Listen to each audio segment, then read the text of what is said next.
All right, breaking right now, the judge rejecting President-elect Trump's bid to throw out his criminal conviction in New York because of his election win and ordering to show up for a sentencing a week from today, either in person or virtually. That's all according to Reuters.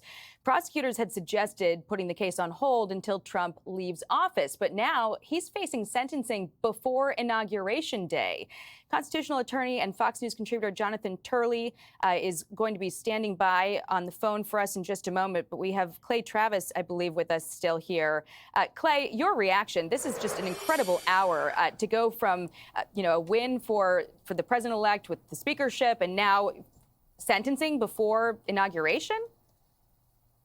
Yeah, this is crazy. I will say the fact, as you just hit it, I've got the order in front of me right now, to allow him to appear virtually suggests to me that there is not going to be a substantial punishment coming from Judge Murchand. Now, I could be wrong, but if you're virtually sentencing someone, you're not taking them into custody or trying to do something in a significant way there. So that's my biggest takeaway reading the order.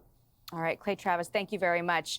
We want to bring in constitutional attorney and Fox News contributor Jonathan Turley now by phone. Jonathan, break this down for us. What does this mean? What are we likely to see play out? Well, that's a very good question. This is a judge that has kept people really guessing for a very long time. I described this once as the longest performance of Hamlet in history. We really could not figure out what the Marchand was going to do.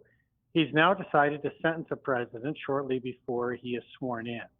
Now, one of the things that I've said in the past is that many of the complications that we've been talking about and potential conflicts with the constitutional standards only arise if you impose a sentence that would hold him physically or demand his appearance, things like home confinement or actual sentence to jail. This would be a case where you would not even normally see a sentence for incarceration. So I've always doubted that that would be coming out of this case. So the court may be looking at this and saying, I'm not going to trigger any constitutional problems because I'm going to hand down a sentence that's not going to bind him in any way or interfere with his carrying out his duties.